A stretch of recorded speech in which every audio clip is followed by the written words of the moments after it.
Hi everybody, welcome. Today I am drawing Lee Pace as Thranduil, and I am using a method where you have a reference. It's called the sight size method, and this is where you have a reference right next to your paper and draw a one-to-one copy essentially right next to it. So I just want to show you what this looks like. This is a little further down the line, and I use a skewer to line things up.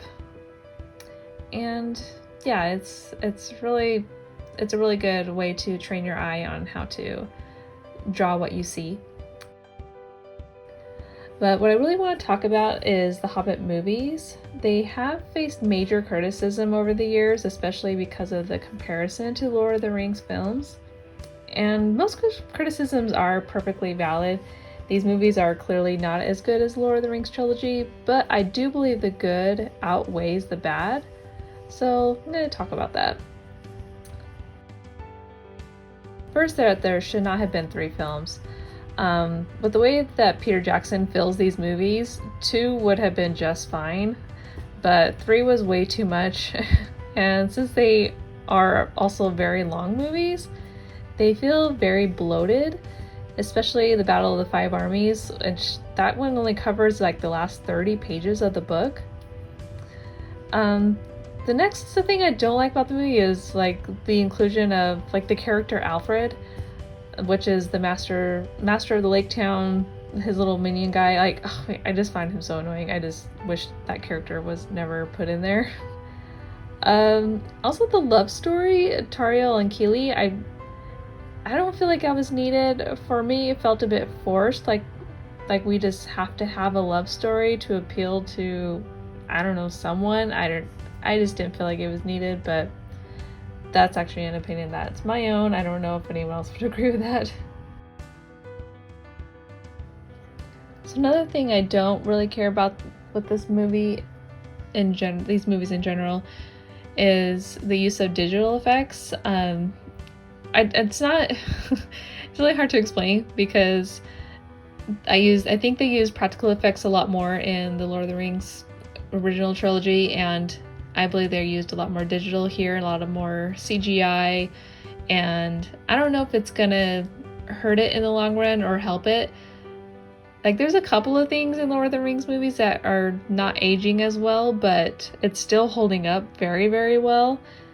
Kind of like the original Star Wars movies that are holding up very well because they use the practical effects. But I don't know how much longer how much The Hobbit will hold up because of its use of CGI.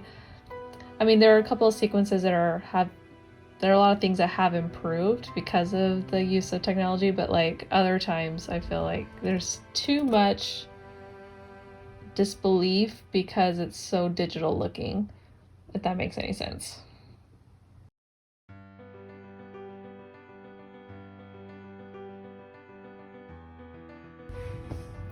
But really, I'm here to defend these movies, so let's talk about the good. And I feel like the good is very good. So first of all, I just gotta talk about the cast. The cast is incredible. Martin Freeman was perfect in this role for Bilbo. I just really think he brings a nice humor to it, but I also feel like there's a good emotional weight to it as well. I think he does very well in that role. Every dwarf was incredible. I love that each actor brought their own unique personality and flair to make every dwarf distinct and memorable. Because in the books, they really do blur together. Like, Thorin's really the only one it's distinct from the others. But even then, they all kind of look the same, and they all kind of act the same. So it's great to see that they're all distinct personalities here. Of course, Lee Pace here as Thranduil, totally inspired. I love when you see a performance from an actor who clearly is loving the role that they're playing, and you can just tell he kind of had fun with it and went for it, and I really think he's great in this role. Luke Evans as Bard was also very good.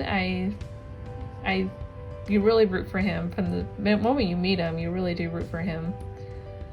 I like the inclusion of that Peter Jackson added of Tauriel as one of the elves, and I know that they're probably doing that for the sake of adding female presence to the movies, which it doesn't bother me at all, and I do think it actually made the movie a little bit better, because it's also a way to get Legolas involved in the story, because Legolas, of course, is not even in the Hobbit book, but he is here, and so having another elf that will kind of pull him into the story, I think worked, and yeah, it doesn't bother me at all there. So let's talk about the first movie, The Hobbit: Unexpected Journey, which I think is actually a really great movie if you just think about it. It really is. Gandalf and Bilbo's first meeting in front of Bag End plays exactly like it does in the book, and it's funny and a great introduction to the Bilbo as a character. I think it's great, and so the whole start of that movie is really good. I like the prologue where we're finding out the backstory of how the dwarves lost their home and the motivation behind going back to claim it. And I love the introduction to all the dwarves as they show up at Bag End, and basically the entire sequence is funny and it's almost cozy in a way. I really like it. It's really fun. The first movie also includes Radagast the Brown, which I don't think he's even in the book at all, but I love his inclusion here. It makes sense for the story since we're being shown changes coming to Middle-earth leading up to Lord of the Rings movies. And he's also just a very endearing character, and I think Sylvester McCoy did a really great job.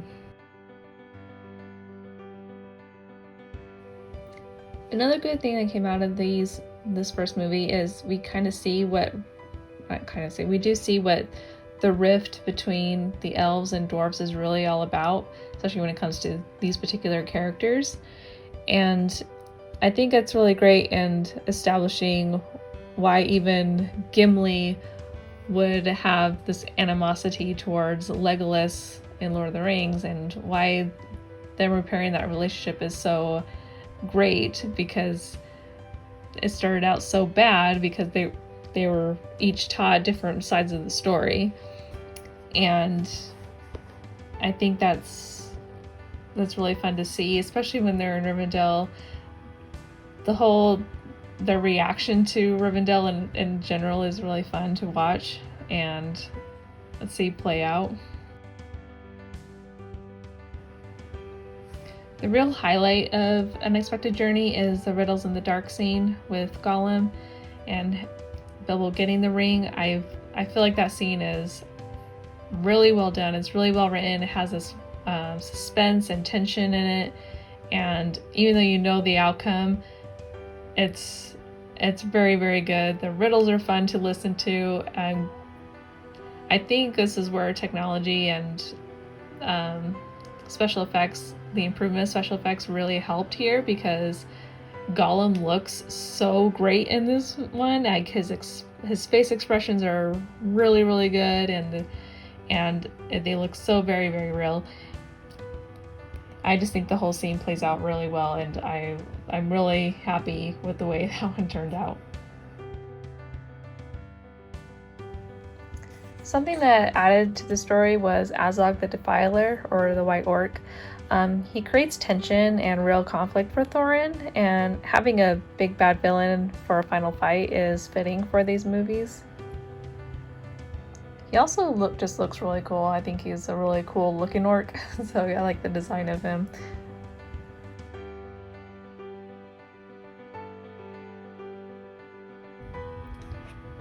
So the second film, The Desolation of Smaug, may be one of my favorites of the trilogy. I don't know, it may not be, but maybe it's just even.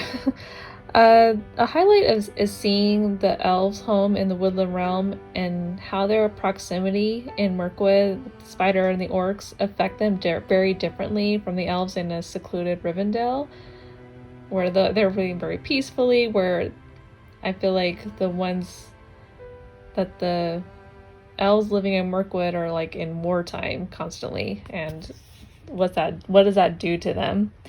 And so I also think it helps us learn more about Legolas and why he is such an amazing fighter.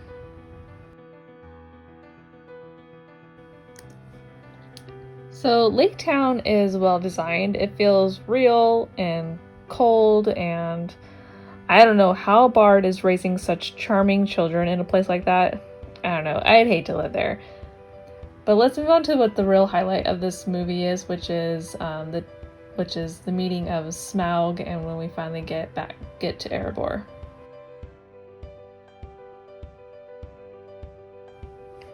So the meeting of Smaug and Bilbo is so good. It is very well written.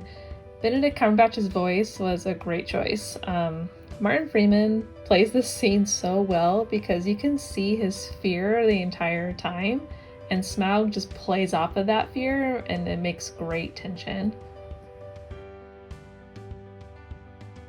The dwarves fighting Smaug is one of my favorite sequences because we get to see how they use the knowledge of Erebor to get the better of Smaug.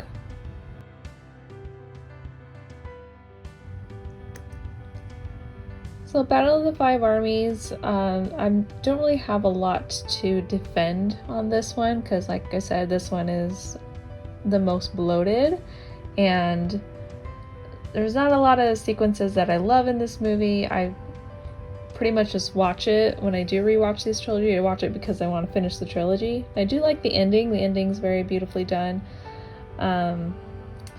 It's a tough one, and if people hate the whole trilogy because of this one movie, there's nothing I can say that will make you change your mind.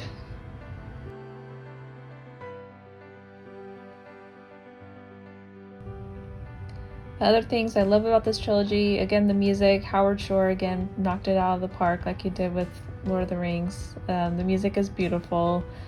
I wish there was more singing, just like Tolkien loved songs and poetry and all that so much, and I wish they included it a little bit more. Like, not that Lord of the Rings did either, but just a little bit more, like they did with the first movie with the Song of the Dwarves Sing, which is beautiful, and I wish they did that a little bit more, but that's just a minor criticism.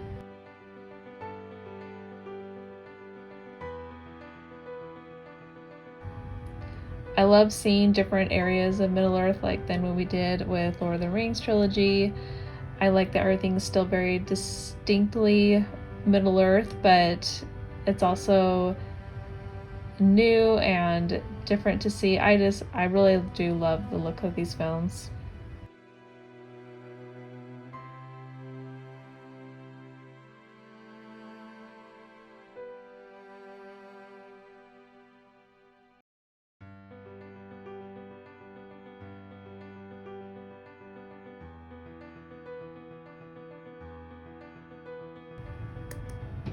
But that is my defense of the Hobbit films. If you don't like them, maybe you can see a reason why I do, and you'd be like, okay, that's fine. And if you do like them, I'm just preaching to the choir, that's fine too. And I hope you enjoyed this drawing. I really enjoyed drawing it. It was a lot of fun to watch us build up, and because I did it a little layer by layer. And maybe I should have done it on white paper, but I think it looks really cool on the toned gray paper. And just make sure you hit subscribe if you like content like this. I would love to talk more about other movies that I love and defend those that aren't loved that I still do love. Anyways, I'll see you next time.